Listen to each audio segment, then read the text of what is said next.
everyone, welcome back to the channel. Today we are going to start next chapter, that is infrastructure, from the same unit, current challenges facing Indian economy. So children, these are the certain contents of this chapter. Let me read. Understand the main challenges India faces in the areas of social and economic infrastructure. Know the role of infrastructure in economic development. The role of energy is cut from the syllabus this time, so we are not going to do according to the revised syllabus. Understand the problems and the prospects of the energy and health sector. See children, energy we are not doing. Clear? Only about we will do the health sectors on this chapter and understand the health infrastructure of India. So these are the certain contents we have to do from this chapter. So let's start. First of all, what do you mean by infrastructure? What is the meaning of it? Children, infrastructure which provides supporting services. It refers to the supporting services in the main areas of industrial and agriculture production, domestic and foreign trade and commerce. हमारी economy का जो भी infrastructure है, economy के अंदर जो भी industrial development हो रही है, इंडस्ट्रियल प्रोडक्शन हो रही है, एग्रीकल्चर से रिलेटेड जो भी हम डेवलपमेंट्स कर रहे हैं, ये सब सर्विसेज, ये सब सपोर्टिंग सर्विसेज, ये क्या है हमारी इकोनॉमी का इंफ्रास्ट्रक्चर. अब हमें अपनी स्कूल का इंफ्रास्ट्रक्चर बताना है, तो हमारे स्कूल का इंफ्रास्ट्रक्चर क्या है? हमारा ब्लैक बोर्ड, डेस्क, टेबल्स, ये सब क्या है हमारी स्कूल का इंफ्रास्ट्रक्चर. सो लाइकवाइज हमारी इकोनॉमी का इंफ्रास्ट्रक्चर जो हमारी इकोनॉमी को सपोर्ट कर रही हैं, जो भी सर्विसेज हैं, चाहे वो इंडस्ट्रियल हैं, एग्रीकल्चर प्रोडक्शन से रिलेटेड हैं, डोमेस्टिक या फॉरेन ट्रेड से रिलेटेड हैं, वो सब क्या कहलाती हैं? Infrastructure. So these services includes certain examples I mention. Listen carefully children. Roads, railways, ports, airport, dam, power station, gas pipelines, telecommunication facilities, ये सब गवर्नमेंट के द्वारा बनाई गई कुछ सर्विसेज है जिनका हम यूज़ कर रहे हैं अपनी day to day routine life के अंदर. The country's educational system, education system के अंदर क्या आ गया? It include schools and colleges. Health system के अंदर क्या आ जाएगा? हमारे हॉस्पिटल्स. सैनिटरी सिस्टम के अंदर क्या आ जाएगा? Clean drinking water facilities. Clear? So these are the certain infrastructure related facilities or the supporting services which are provided in our country.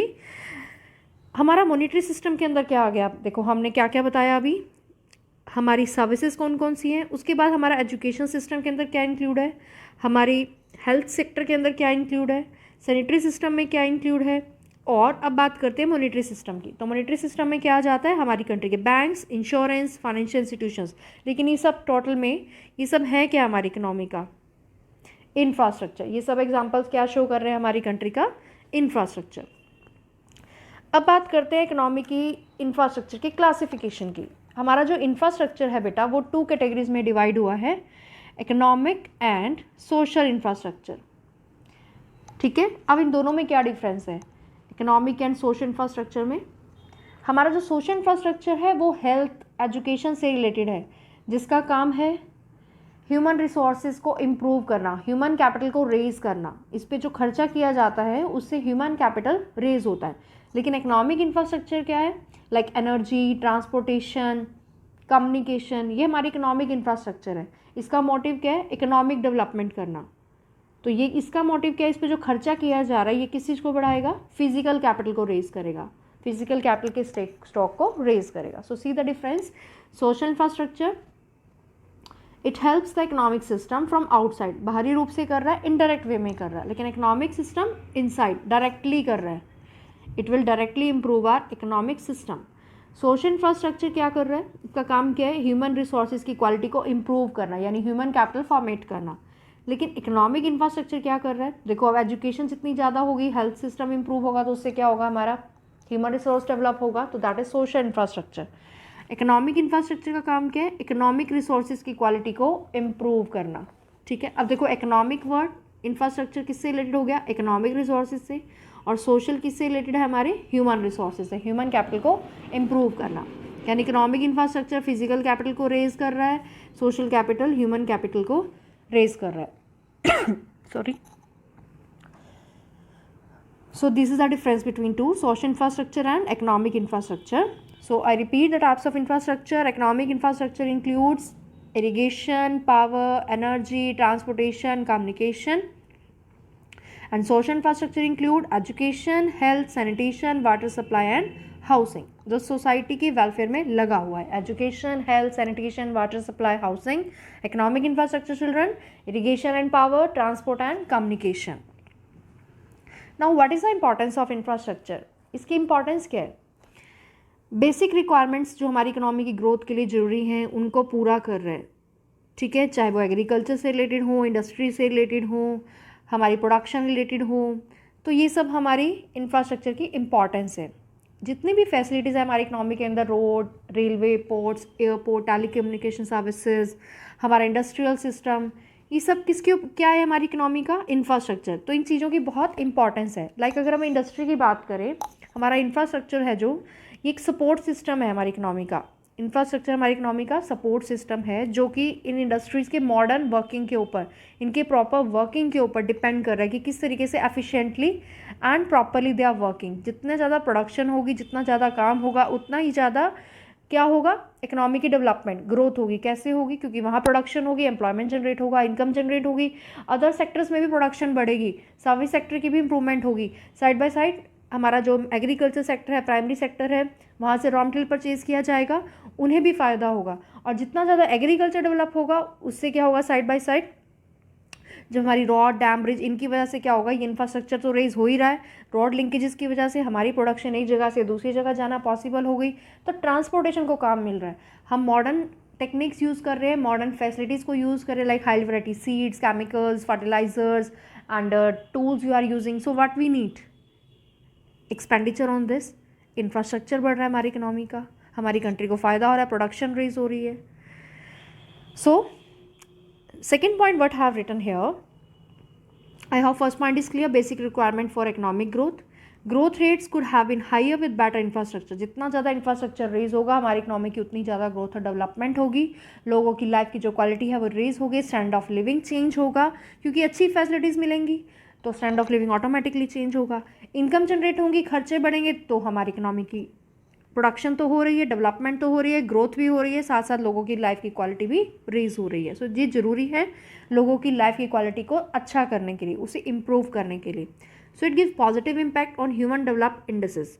Human development जो हमारी HRD रिपोर्ट है वो बहुत अच्छी आएगी. क्यों आएगी? क्योंकि इंफ्रास्ट्रक्चर डेवलपमेंट होगा, इनकम जनरेट हो रही है, अच्छी हेल्थ केयर फैसिलिटीज़ प्रोवाइड की जा रही हैं, एजुकेशन सिस्टम में डेवलपमेंट हो रही है, लिटरेसी रेट डाउन जा रहा है, एडल्ट लिटरेसी रेट इंप्रूव हो रहा है, हमारा इन्फेंट मोर्टेलिटी रेट डिक्रीज हो रहा है. उससे क्या होगा? जो हमारी रिपोर्ट आएगी HT की वो बहुत ही अच्छी आएगी. It will give positive impact. So it is related to a health care system, education system. Clear? So this is the certain points for the importance of infrastructure. Let's move to the relevance of infrastructure. Infrastructure का relevance क्या है? It is all related to importance only. These are the certain explanation. Infrastructure is a support system. Let me read children and explain you side by side. Infrastructure is a support system on which depends the efficient working of a modern industrial economy. Thus, development of infrastructure and economic development go hand in hand. एक हाथ से दूसरे हाथ में जा रही है. जैसा कि मैंने अभी समझाया, प्राइमरी सेक्टर को भी काम मिलेगा, सेकेंडरी को भी मिल रहा है और टर्शरी को भी मिल रहा है.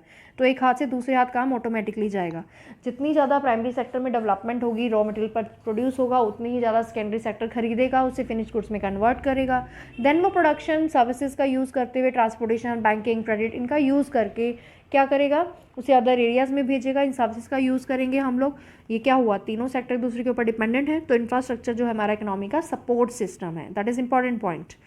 So modern agriculture largely depends on it for speedy and large scale transportation of seeds, pesticides, fertilizers and the produce using modern railways and shipping facilities. पिछले हम पहले क्या करते थे? Agriculture also depends on insurance and banking facilities because of its need to operate on a very large scale. हमें किस चीज़ की जरूरत होती है? क्रेडिट फैसिलिटीज़ की जरूरत थी. तो अब ये चीज़ें पूरी हो रही हैं इंफ्रास्ट्रक्चर डेवलपमेंट की वजह से, बैंकिंग डेवलपमेंट हो रही है. तो that is the importance. Infrastructure contributes to economic development of a country both by increasing the productivity of the factors of production. हमारे जो इकोनॉमी के फैक्टर्स हैं उनकी प्रोडक्टिविटी रेज हो रही है. देखो, ह्यूमन कैपिटल रेज हो रही है, साथ ही साथ फिजिकल कैपिटल भी रेज हो रही है. So industrial progress depends on the development of power and electricity generation, transportation and communication. Absolutely right कि हम लोग पावर वाला टॉपिक नहीं कर रहे हैं, लेकिन उसकी इंपॉर्टेंस को हम भूल नहीं सकते. यहाँ पे उसका रेलेवेंस हम ख़त्म नहीं कर सकते. Clear children? Next point is industrial progress. पहले मैंने आपको शॉर्ट में एक्सप्लेन किया. Now I am reading these points for you people, so let's listen carefully.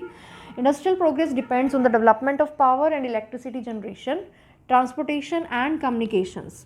Industrial progress जितनी ज़्यादा होगी पावर डेवलपमेंट होगी. इंडस्ट्रियल में देखो इंडस्ट्रीज़ में प्रोडक्शन होगी तो हम ऑटोमेटिकली इलेक्ट्रिसिटी रिक्वायरमेंट्स हमारी बढ़ेंगी तो उन्हें भी काम मिलेगा. ट्रांसपोर्टेशन फैसिलिटीज़ की रिक्वायरमेंट बढ़ेगी, कम्युनिकेशन की रिक्वायरमेंट बढ़ेंगी.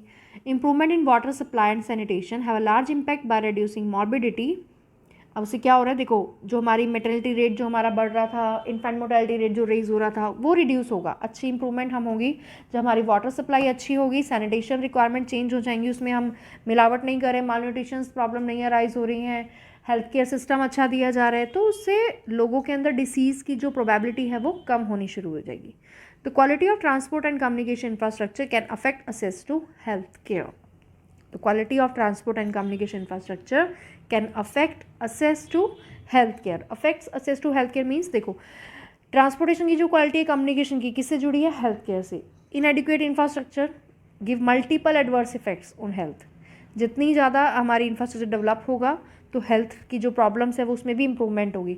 तो इंप्रूवमेंट्स वाटर सप्लाई में इंप्रूवमेंट करेंगे, सैनिटेशन में इंप्रूवमेंट करेंगे, तो उससे क्या होगा, हमारी जो मॉर्बिडिटी है, अभी ऊपर वाला पॉइंट ये रिलेटेड है बेटा दोनों पॉइंट्स, कि उसकी मॉर्बिडिटी है जो वो कम हो जाएगी. जो वाटर बॉर्न डिसीज़ हैं या सीवियर डिसीज़ हैं उनके होने की जो प्रोबेबिलिटी है वो बिल्कुल कम होती चली जाएगी. So this is the importance, you can see the role of infrastructure, importance of infrastructure and relevance of infrastructure, that is same. Now state of infrastructure in India. क्या स्टेट है हमारे इंफ्रास्ट्रक्चर की, क्या पोजीशन है हमारे infrastructure की हमारी country के अंदर. Let me read one by one point and explain to you.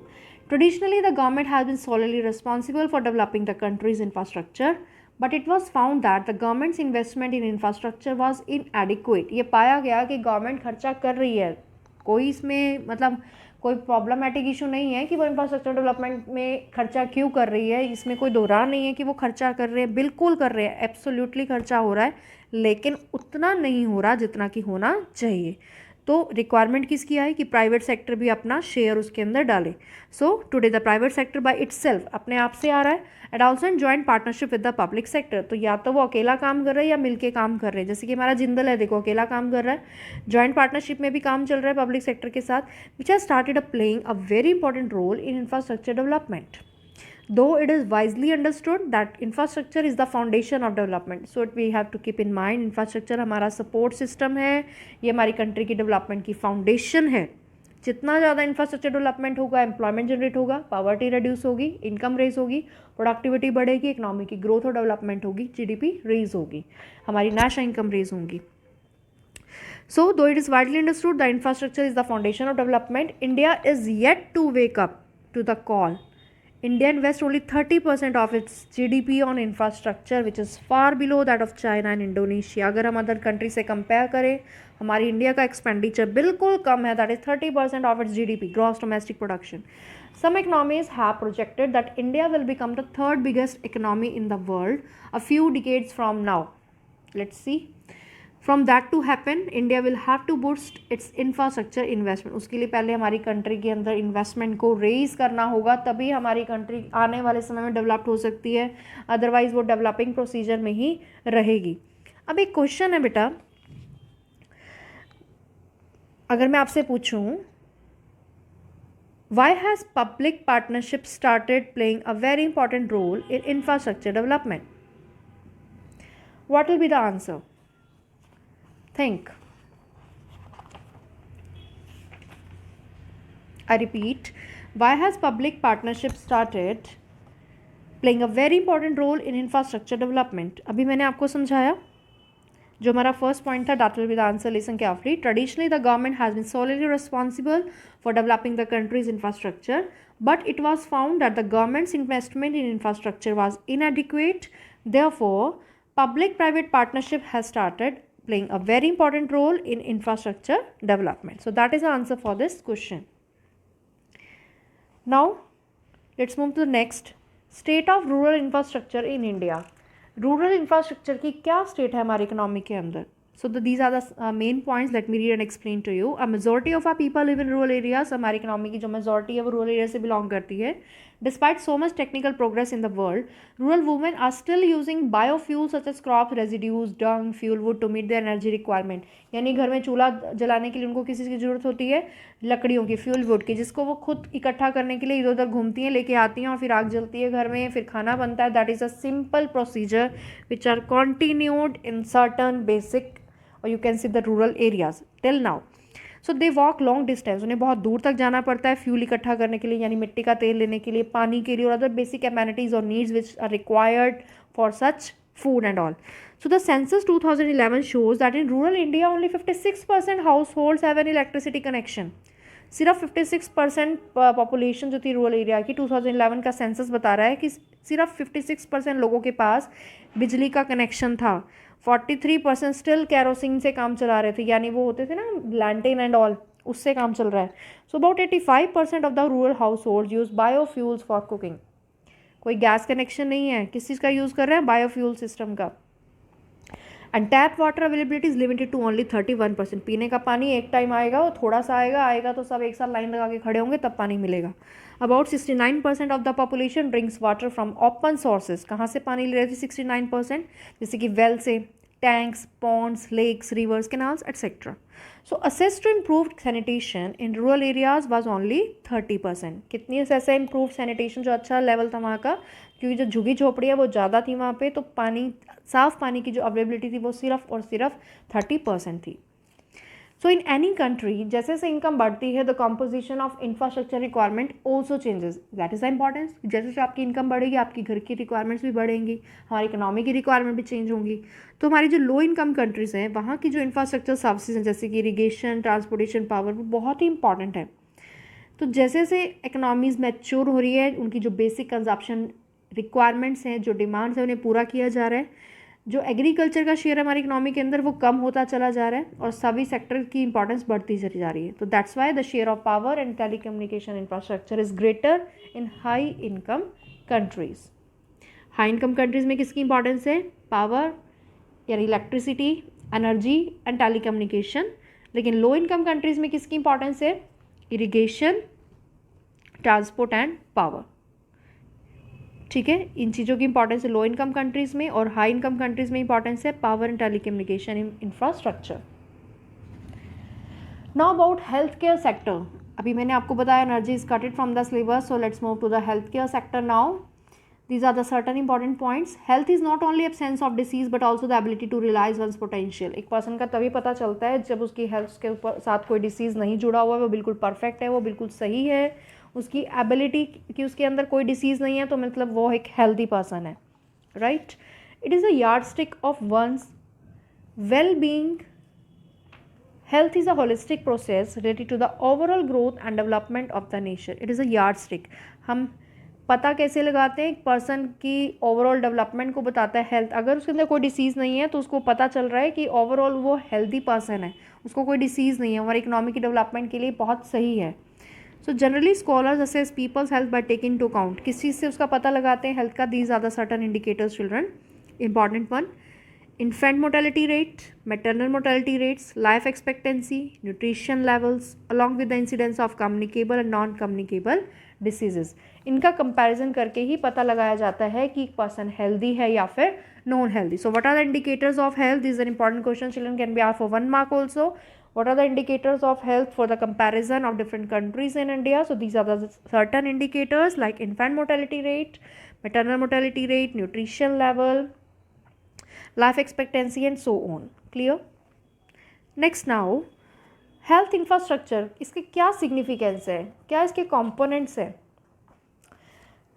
Significance कहता है, importance कहती है, development of health infrastructure ensures a country of healthy manpower. जितना ज़्यादा इंफ्रास्ट्रक्चर डेवलपमेंट होगी हेल्थ के केस में, तो उतना ही हमारी हेल्दी लाइफ होगी लोगों की, उनकी जो स्किल्स हैं इंप्रूव होंगी, वो ज़्यादा काम कर पाएंगे, मेंटली इंप्रूवमेंट होंगी. So it ensures a country of healthy manpower. हमारी जो मैन पावर रिक्वायरमेंट है जो कंट्री की, वो रेज होगी. तो that is the importance of health infrastructure, यानी कि हमारी कंट्री के लिए इंपॉर्टेंट कॉम्पोनेंट है ये. तो कौन कौन से कॉम्पोनेंट्स हैं इसके अंदर जो हेल्थ इंफ्रास्ट्रक्चर से रिलेटेड है? That is hospitals, doctor, nurses, paramedical professionals, beds, equipment, ये हमारी कंट्री का हेल्थ इंफ्रास्ट्रक्चर है जो इसके अंदर रिक्वायर्ड है हमारी इकोनॉमी की ग्रोथ और वेल डेवलपमेंट के लिए. Clear? That is the children's significance and components of health infrastructure. So India's health infrastructure and healthcare is made up of 3-tier system. ये 3-tier system के ऊपर डिपेंड है. What is a 3-tier system? Primary, secondary and tertiary healthcare system. अब primary health के अंदर क्या आ जाता है? Education concerning prevailing health problems and methods of identifying, preventing and controlling them. Educate किया जाता है कि कैसे health problems को फाइंड आउट किया जाए, उन्हें कैसे प्रिवेंट किया जाए, कैसे कंट्रोल किया जाए. तो प्राइमरी उन्हें एजुकेट किया जा रहा है. Then promotion of food supply and proper nutrition, adequate supply of water, basic sanitation, maternal and child health care, यानी इन फैसिलिटीज़ को प्रोवाइड करने का काम. Immunization against major infectious diseases and injuries, उन्हें इम्यूनिटीज़ को बढ़ाने के लिए, उन्हें इन्फेक्शन से बचाने के लिए इन छोटी मोटी बीमारियों का इलाज किया जाता है. प्राइमरी हेल्थ केयर सेक्टर में छोटी मोटी बीमारियाँ सिर्फ ख़त्म की जाती हैं. Promotion of mental health and provision of essential drugs, यानी छोटी मोटी दवाइयाँ दी जाती है. बेसिकली उनको प्राइमरी सेक्टर पे यानी प्राइमरी लेवल पे उनका इलाज किया जाता है, छोटे मोटे लेवल पे. यानी कि hospitals have been set up in villages and small towns which are generally managed by single doctor, a nurse and a limited quantity of medicine. ये कोई बड़े लेवल का हॉस्पिटल्स नहीं है. So primary health centres, that is PHC refers to primary health centers, CHC refers to community health centers and sub-centers which are generally set up in rural areas and small towns and managed by a small doctor, repeating few nurses and a limited stock of medicines. So these are the important points. Now next is secondary sector. इसकी क्या highlights है secondary sector की? देखो, hospitals which have better facilities for surgery, जहाँ surgery की जा सकती है, एक्सरे हो सकते हैं, ECG वगैरह होती हैं, वो सेकेंडरी हेल्थ केयर सेक्टर के अंदर आ जाती हैं.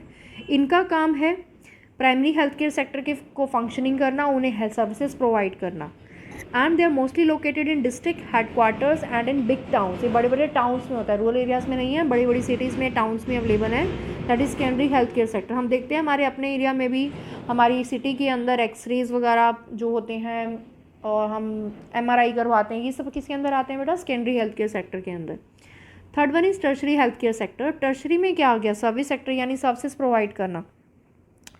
All those hospitals which have advance level equipment, जिनके पास एडवांस लेवल के इक्विपमेंट्स हैं या मेडिसिन्स हैं जो कॉम्प्लिकेटेड हेल्थ प्रॉब्लम्स को सॉर्ट आउट करती हैं, उन्हें अंडरटेक करती हैं, which could not be manage by primary and secondary hospitals, वो सब किसके अंदर आती है बेटा? टर्शरी सेक्टर के अंदर. तो tertiary sector also includes many premiere institutes which not only impart quality medical education and conduct research also, but also provide specialized health care.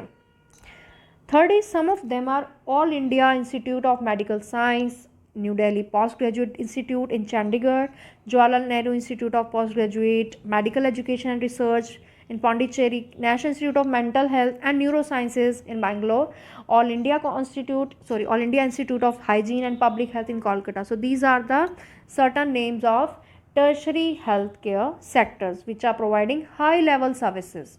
ठीक है, this is the 3-tier system. अगर आपसे 1 mark में पूछा जाए, what is the 3-tier system of our country that is India, that is the 3. It is divided into 3-tier system: primary, secondary and tertiary. 1 mark question. Now what is the state of health infrastructure in India?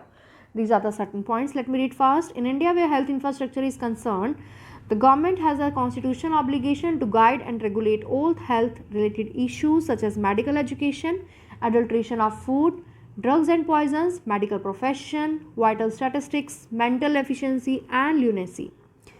Next is the Union government evolves broad policies and plans through the Central Council of Health and Family Welfare.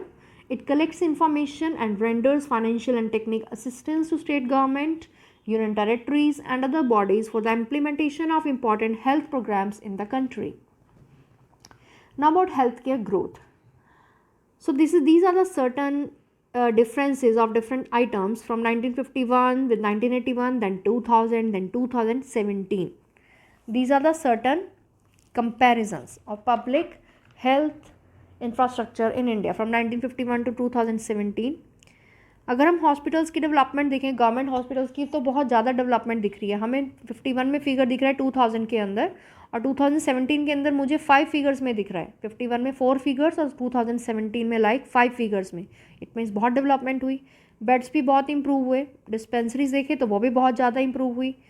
जो public health care centres हैं वो भी बहुत ज़्यादा improve हो गए, increase हो गए, बहुत डेवलपमेंट हुई। सब सेंटर्स की भी बहुत ज़्यादा इंप्रूवमेंट हुई, जो कि 1951 में बिल्कुल भी नहीं थे, धीरे धीरे बढ़ते चले गए।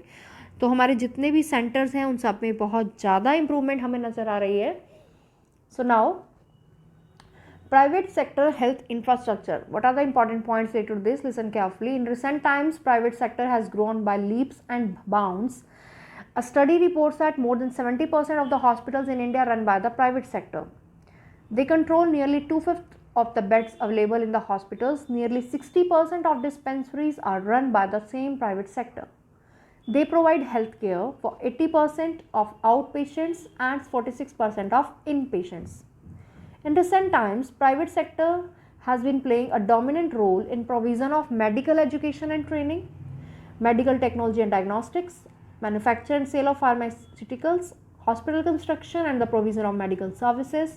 In fact, in 2001-2, there were more than 13 lakh medical enterprises employing 22 lakh people, out of which more than 80% are single person owned and operated by one person, occasionally employing a hired worker. So scholars point out that the private sector in India has grown independently without any major regulation. Some private practitioners are not even registered doctors, are known as quacks. This is an important term, children. Who are quacks? Those who are private practitioners are not even registered. जो registered नहीं होते लेकिन doctors का काम कर रहे हैं, private practitioners हैं वो, उनको हम क्वैक्स कहते हैं. Since the 1990s owing to liberalization measures, many known resident Indians and industrial pharmaceutical companies have set up state-of-the-art super specialty hospitals to attract India's rich and medical tourists. अब हमारी जो India का medical system है उसके अंदर 6 system है. वो कौन से 6 सिस्टम है बेटा? This is the important question for 1 mark. Ayurveda, yoga and naturopathy, Unani, Siddha and homeopathy. Clear? These are the which includes 6 systems of Indian medicine system. At present children there are 3943 Ayush hospitals in our economy. कितने हमारी economy के अंदर? 3943. और यहाँ जो मैंने present status बताया ये प्रेजेंट का है. हमारी एनसीईआरटी बुक में एक्चुअली ओल्ड दिया हुआ है 3943 एनसीईआरटी के according, but I have mentioned here 4095 Ayush hospitals and 27951 dispensaries and many as 8 lakh registered practitioners in India. So that is our Indian system of medicines. What are the problems with ISM yani Indian system of medicine? Little has been done to set up a framework to standardize education, to promote research, and the future prospects are it have huge potential and can help us solve a large part of our healthcare problems because they are effective, safe and inexpensive. Children, there is a term that is GBD. Now what is the GBD? That is global burden of disease. GBD. This is an important question for 1 mark. GBD refers to global burden of disease. Let me explain to you GBD about. GBD is an indicator used by experts to gauge the number of people dying prematurely due to a particular disease as well as the number of years spent by them in a state of disability owing to the disease. कि एक person या कुछ लोग जो किसी मतलब time से पहले जिनकी डेथ हो रही है किसी डिसीज़ की वजह से या किसी बीमारी के अंदर वो काफ़ी सालों से उसी बीमारी से जूझ रहे हैं, उनको प्रॉब्लम है, so that is GBD. What it mean? Global burden of disease. So this is an important question children for 1 mark. Okay, next topic is critical appraisal of the health sector. अगर मैं in short में बोलूँ तो it means कि health sector की development हो रही है, उस पर एक्सपेंडिचर किया जा रहा है, लेकिन उतना नहीं किया जा रहा जितना कि गवर्नमेंट ने डिसाइड किया है. यानी गवर्नमेंट जितना डिसाइड करती है कि इतना एक्सपेंडिचर किया जाएगा, यहाँ डेवलपमेंट की जाएगी, वहाँ डेवलपमेंट की जाएगी, उसके अकॉर्डिंग उतनी डेवलपमेंट्स नहीं हो रही, उतने एक्सपेंडिचर्स नहीं किए जा रहे. So let's move to the explanation now. Related to this critical appraisal of the health sector, we have certain points children. Low expenditure on health, poor health indicators. Expenditure on health sector is 3.7% of the total GDP. This is absurdly low as compared to other countries, both developed and developing.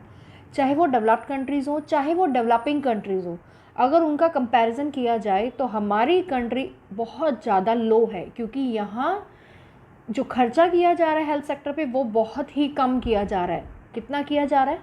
3.7% of the total GDP, सिर्फ इतना expenditure करती है government, बाकी पचा लिया जाता है। Next point is poor health indicators. One study points out that India is about 1/5 of the world's population, but it bears a frightening 20% of the global burden of diseases. कितने disease? Global burden 20%. अब देखो यहाँ GBD की explanation I've given. GBD is an indicator used by experts to gauge the number of people dying prematurely. कितने लोग time से पहले मर रहे हैं किसी भी पर्टिकुलर डिसीज़ की वजह से, या ठीक हो जाते हैं लेकिन काफ़ी सालों तक डिसेबिलिटी की सिचुएशन में रह जाते हैं. The number of years spend by them in a state of disability, मतलब ठीक हो जाते हैं फिर वापस उस सिचुएशन में आ जाते हैं लेकिन पूरी तरह से ठीक नहीं हो पाते हैं. सो दैट इज़ जब वो डिसेबिलिटी की सिचुएशन में रह जाते हैं या किसी पर्टिकुलर डिसीज़ की वजह से उनकी मौत हो जाती है टाइम से पहले, उसे हम कहते हैं GBD, that is global burden of disease. तो कितनी परसेंटेज है इसकी? 20%. Year 2017 study, nearly 2/3 of GBD, now known as total burden of disease, was caused by, किस वजह से हो रही है? Non communicable diseases associated with heart, respiratory system that is lungs, kidney, obesity and lifestyle. हमारा खाना पीना ही ठीक नहीं है जिसकी वजह से ओबेसिटी की प्रॉब्लम है, किडनीज़ में प्रॉब्लम है, स्टोन्स की प्रॉब्लम अराइज हो जाती है, हमारे लंग्स ख़राब हो जाते हैं, डायरिया, लोअर रेस्पिरेटरी सिस्टम, जैसे कि अब COVID-19 भी एक एग्जाम्पल हो गया है. And other common infection diseases account for 1/6 of total deaths in India. So out of 4.1 million early deaths, early पहले जो डेथ हो रही है अकरिंग ग्लोबली, किस वजह से? एयर पोल्यूशन की वजह से. 1.1 million death occur in India alone. कितना ज़्यादा रेट है हमारी इंडिया का डेथ्स का? 1.1 million. The proportion of deaths occurs due to cancer 8% cancer, injuries 11%, but I said cancer 8% and injuries 11% also has been increasing over the last 2 decades. सबसे ज़्यादा issues कौन से हमारे? कैंसर और इंजरीज़ की, जो चोटें लगती रहती हैं लोगों को. Inefficient public health system, criticism में दे रहे हैं हम ये point. Inefficient public health system. Children at present, less than 20% of the population utilizes public health facilities. Less than 20%. इसका रीज़न क्या है पीछे? क्योंकि अच्छी फैसिलिटीज़ नहीं है, सैनिटेशन नहीं है. हॉस्पिटल में चल जाओ, गंदी बदबू आ रही होंगी, सफाई नहीं होगी बिल्कुल भी, अच्छी तरीके से इलाज नहीं होगा, प्रॉपर ट्रीटमेंट नहीं है, प्रॉपर मतलब बात नहीं की जाती है. सिर्फ ये मोटिव नहीं है हमारा कि वहाँ बिल कम आएगा तो हम पब्लिक सेक्टर में चले जाएं प्राइवेट सेक्टर की जगह, लेकिन बात ये है कि वहाँ फैसिलिटी कैसी दी जा रही है? प्रॉपर फैसिलिटी नहीं दी जा रही. That's why the people are moving to private sector, even they are not affording that facility. One study has pointed out that only 38% of the public health care centers have the required number of doctors. कितने doctor हैं? Only 38%. यानी public health care centres में जहाँ लोगों को जाना चाहिए वहाँ नहीं जा रहे. रीज़न? क्योंकि अच्छी हेल्थ केयर फैसिलिटी नहीं है, तो वहाँ डॉक्टर भी अवेलेबल नहीं है. सबसे बड़ी बात 38% सिर्फ. And only 30% of the public health care centres have sufficient stock of medicine. उससे भी इंपॉर्टेंट बात, ना वहाँ डॉक्टर है ना ही वहाँ मेडिसिन है. कितनी परसेंट डॉक्टर्स की? 38%. कितने परसेंट काम वहाँ जाते हैं इलाज के लिए? Less than 20%. कितनी परसेंटेज है वहाँ मेडिसिन के स्टॉक की? Only 30%. Next is rural urban divide. Those people living in rural areas do not have sufficient medical infrastructure. वहाँ तो छोटी मोटी डिस्पेंसरीज का होना भी मुश्किल है. वहाँ से लोग अपने इलाज के लिए प्राइवेट सेक्टर्स में आते हैं, अर्बन एरियाज़ में मूव करते हैं. This has led to differences in the health status of people. Though 70% of India's population lives in rural area. हम ये जानते हैं कि ज़्यादा पॉपुलेशन हमारे रूरल एरिया से बिलोंग करती है. Only 1/5 of its hospitals are located in rural area. और उसका 1/5 सिर्फ प्राइवेट सेक्टर को भी इंक्लूड कर दो, रूरल एरियाज़ के अंदर इतना ही हॉस्पिटल्स हैं हमारे. प्राइवेट सेक्टर को इंक्लूड करके भी उस 70% की इंडिया की जो पॉपुलेशन जो रूरल एरिया में रह रही है उसका 1/5 अगर हम करें उतने हॉस्पिटल हैं. Even private hospital we are including. So rural India has only about half the number of dispensaries out of about 7.13 lakh beds in government hospitals. कितने बेड्स हैं? 7.13 lakh beds in government hospitals. रफली 30% are available in rural areas. Total bed हैं जो हमारे government hospitals की availability है वो 7.13 लाख की हैं. मतलब जो दिए जाते हैं, जो हमें कोटा दिया जाता है 7.13 लाख का बेड्स के लिए, लेकिन रफली 30% सिर्फ बेड अवेलेबल हैं रूरल एरियाज़ के अंदर. That is a situation of health infrastructure in our country. As far as hospitals are concerned, there are only 0.36 hospitals for every 1 lakh people in rural areas. कितनी कम percentage? While urban areas have 3.6 hospitals for the same number of people. यानी urban area में ज़्यादा है compared to the rural area. So that is the difference between rural and urban area. Public health centres located in rural areas do not even offer x-ray. अगर उन्हें x ray करवाना पड़ जाए, अपना MRI करवाना पड़ जाए, ब्लड टेस्ट करवाना पड़ जाए, वो कोई फैसिलिटी नहीं है. They have to dwell in the cities. उनको कहाँ आना पड़ता है? अर्बन सेंटर्स में. प्राइवेट हॉस्पिटल्स में जाएंगे, वहाँ अपना इलाज करवाएंगे.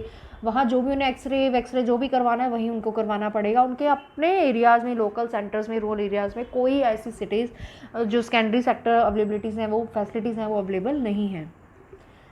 States like Bihar, Madhya Pradesh, Rajasthan and Uttar Pradesh are relatively lagging behind in healthcare facilities. Children, please note down this important question for 1 mark. States like Bihar, Madhya Pradesh, Rajasthan and UP are relatively lagging behind in healthcare facilities. In rural areas, the percentage of people who have no access to proper healthcare facilities has increased over the last few years. So, villagers have no access to any specialized medical care like pediatrics, gynaecology, anaesthesia and obstetrics. मतलब उन्हें कुछ ladies problem हो, बच्चों का कोई इलाज करवाना हो, गायनेक से के पास जाना हो, ऐसी कोई बीमारी का इलाज वहाँ रूरल एरियाज़ में पॉसिबल नहीं है. उन्हें हर प्रॉब्लम के लिए कहाँ जाना पड़ता है? प्राइवेट सेक्टर में मूव करना पड़ता है. यानी कि रूरल एरिया में स्पेशली उन्हें जाके अपना इलाज करवाना पड़ता है. Next point is rich poor divide. अब रिच और पुअर के बीच में काफ़ी गल्फ है. पुअर पर्सन अफोर्ड नहीं करता फैसिलिटीज़ को और रिच पर्सन ईजिली अफोर्ड करता है, specially for the private sector. So there were vast differences in accessibility to health care on the basis of economic status as well. Obviously person अपनी income के basis पे spend करता है. एक study बता रही है कि poorest 20% of Indians living in both urban and rural area spend only 12% of their income on health care और रिच पर्सन सिर्फ 2% स्पेंड कर रहे हैं. देखो, 20% of Indians living in both rural and urban area spend 12% of their income. यानी rural और urban दोनों की बात करें तो 20% जो है हमारी इंडियंस, उसमें से 12% इनकम का खर्च करते हैं हेल्थ फैसिलिटीज़ पे और रिच खर्च करता है सिर्फ 2%. यानी बाकी कौन कर रहा है? Rural area. उनका आने जाने का खर्चा भी बढ़ जाता है, उनसे ज़्यादा लूटा जाता है. Many have to sell their land और even place their children to afford treatment. कुछ लोग तो ट्रीटमेंट को अफोर्ड ही नहीं कर पाते. उन्हें अपने घर के सामान, अपने घर की कीमती चीज़ों को, अपनी असेट्स को सेल करना पड़ता है, तभी वो लोग इलाज करवा पाते हैं. Since government run hospitals do not provide sufficient facilities, the poor are driven to private hospital. जैसा कि अभी मैंने बताया, क्योंकि गवर्नमेंट हॉस्पिटल अच्छी फैसिलिटी नहीं देते, प्रॉपर फैसिलिटी ना होने की वजह से लोग प्राइवेट हॉस्पिटल में मूव करते हैं. इवन वहाँ इलाज महंगा है, चाहे उन्हें घर की चीज़ें बेचनी पड़े, लेकिन फिर भी उन्हें प्राइवेट सेक्टर में ही जाना पड़ता है. भैया इलाज करवाना है तो जाना पड़ेगा. Which makes them indebted for ever, जिसकी वजह से वो डेप्ट में डूबे रहते हैं, पे कर नहीं पाते और कई बार तो उन्हें दे कमिट सुसाइड, उन्हें मरना पड़ता है क्योंकि वो पे नहीं कर पाते. Poor health status of women constitute about half of the total population in India. They suffer many disadvantages as compared to man in the areas of education. ना उन्हें पढ़ाया जाता है, ना किसी भी इकनॉमिक एक्टिविटीज़ में पार्टिसिपेट करने दिया जाता है. उन्हें अपनी हेल्थ के लिए, उन्हें इलाज के लिए नहीं ले जाया जाता. उनका इलाज उन्हें अपने तरीके से घरेलू नुस्खों से करना पड़ता है. उन्हें हॉस्पिटल नहीं लेके जाया जाता क्योंकि कई जगह पे अभी भी ये पर्दा सिस्टम एंड ऑल है, जहाँ लेडीज़ जेंट्स के साथ नहीं बराबर में चलती हैं. उनसे 10 कदम पीछे होकर चलेंगी या उन्हें लेके नहीं जाया जाएगा. तो इस तरीके से हम लोगों का इलाज नहीं करवा सकते. That is not possible at all. The deterioration in the child sex ratio in the country from 927 in 2001 to 919 in 2011 points to the growing incidence of female foeticide. Girls को प्रायोरिटी नहीं दी जाती, जिसकी वजह से फीमेल फोर्टिसाइड बहुत ही ज़्यादा बढ़ता चला गया. हम देखें 2001 से 2011 तक कुछ रेशियो कम हुई, लेकिन थी उन्हीं 3 फिगर्स के बीच में. देखो 927 से 919 दिखा रहा है, it doesn't a big difference. लेकिन इतने 11 सालों तक भी, यानी 10 से 11 साल में भी अगर हम देखें 2001 टू 2011, 10 सालों तक का भी डिफरेंस अगर हम देखें तो कुछ खास डिफरेंस नहीं है. 927 से 919 दिखा रहा है, इट मीन्स कोई रिडक्शन नहीं है, वहीं की वहीं रह गया India. Next, the global burden of disease study. This an important point. 2017 reports that premature deaths due to neurological disorder stops in both the year 2007 and 17 and this has not declined since 2005. 5% of girls aged between 15 to 19 years are not only married but have already born children at least once. मतलब लड़कियों की छोटी उम्र में शादी कर दी जाती है, 15 से 19 साल तक की बच्चियों की शादी हो गई, इवन उनके बच्चे भी हैं, एटलीस्ट वन चाइल्ड तो they have. More than 50% of married women in the age group of 15 to 49 years have anemia. इसकी वजह से उन्हें anemia हो जाता है. Nutritional anemia caused by iron deficiency, and this has not declined since 20. Now what is brain drain? Brain drain होती है shifting. Even though 530 recognized medical colleges produce about 50,000 medical graduates every year, the shortage of doctors in rural areas persists. Reason क्योंकि जब पढ़ाई हो जाती है, वो लोग पढ़ने के बाद पढ़ते इंडिया में है. ब्रेन ड्रेन होता क्या है? एजुकेशन इंडिया में लेना, पैदा इंडिया में होना, पढ़ना इंडिया में, लेकिन उसके बाद जब जॉब करने की बारी आती है तो वो लोग कहाँ भाग जाते हैं? फॉरेन कंट्रीज़ में. तो अब देखो, जो even then 530 recognized medical colleges produce about 50,000 medical graduates every year. The shortage of doctors in rural areas persists. फिर भी रूरल एरियाज़ में शॉर्टेज रहती है. While 1/5 of these doctor graduates leave the country for better monetary prospect, जो मैंने अभी बताया आपको. Many others opt for private hospitals, क्योंकि वहाँ सैलरीज अच्छी हैं, इसलिए वो रूरल एरिया में अपने छोटे मोटे हॉस्पिटल्स नहीं खोलना चाहते, वहाँ जॉब नहीं करना चाहते, वो कहाँ शिफ्ट होना चाहते हैं? प्राइवेट सेक्टर में. तो पढ़ लिखने के बाद भी वो लोग मूव हो जाते हैं या तो प्राइवेट सेक्टर में या फिर फॉरेन कंट्रीज़ में. That is brain drain. इसीलिए लोगों को कहाँ भागना पड़ता है? अर्बन एरिया में इलाज के लिए, क्योंकि रूरल एरिया में लोग काम नहीं करना चाहते, वहाँ सैलरी नहीं मिलेगी. So what about healthcare in India? These are the some main important or you can highlighting points. Massive scale up of healthcare. World's largest healthcare program, which was launched, named as Ayushman Bharat. It has benefited almost 10 lakh patients already. What was it? Ayushman Bharat. Medicines at affordable made available through Pradhan Mantri Jan Aushadhi Kendras. कहाँ से available की जा रही है medicine? प्रधानमंत्री जन औषधि केंद्र के through. 10 lakh already treatment करवा चुके हैं, इनका बेनिफिट उठा चुके हैं, इस सेवा का, इस बेनिफिट का, इस स्कीम का, इस पॉलिसी का, जिसे हमने नाम दिया आयुष्मान भारत. प्राइसेस और essential medicines, prices of essential medicines, cardiac stents and knee implants reduced. इनके जो बड़ी बड़ी बीमारियां थी, जैसे हार्ट प्लांटेशन करवाना होता है, नी इम्प्लांट्स होती हैं, कार्डियक स्टंट्स चलते हैं जब हार्ट के अंदर, तो इन बीमारियों के इलाज को सस्ता किया गया, इनके प्राइस को बहुत ज़्यादा रिड्यूस किया गया ताकि आम आदमी से अफोर्ड कर सके. 21 AIIMS operating already established, 14 announced since 2014. 22nd aims to be set up in Haryana. All India Medical Institute is going to be set up in Haryana. That will be 22nd one institute, which will give benefit to our country, to our state. Now what is the conclusion of this? This is the last conclusion. Listen carefully. Infrastructure, both economic and social, is essential for the development of a country. That is the crux of this chapter. As a support system, it directly influences all economic activities by increasing the productivity of the factors of production and improving the quality of life. जब economically और socially development होगी तो लोगों की रहन सहन के तरीके में improvement आएगी और factors of production भी increase होंगे. In the last 7 decades of independence, India has made considerable progress in building infrastructure. Nevertheless, its distribution is uneven. Many parts of rural India are yet to get good roads, telecommunication facilities, electricity, schools and hospitals. ये हमारी economy की development है. As India moves towards modernization, the increase in demand for quality infrastructure, keeping in view their environmental impact, will have to be addressed. So children, with this chapter is completed here. Hope everything is clear to you. If there is any query, you can ask in the comment box. Thank you. Stay connected, stay blessed, stay safe at home, stay healthy. Have a nice day ahead.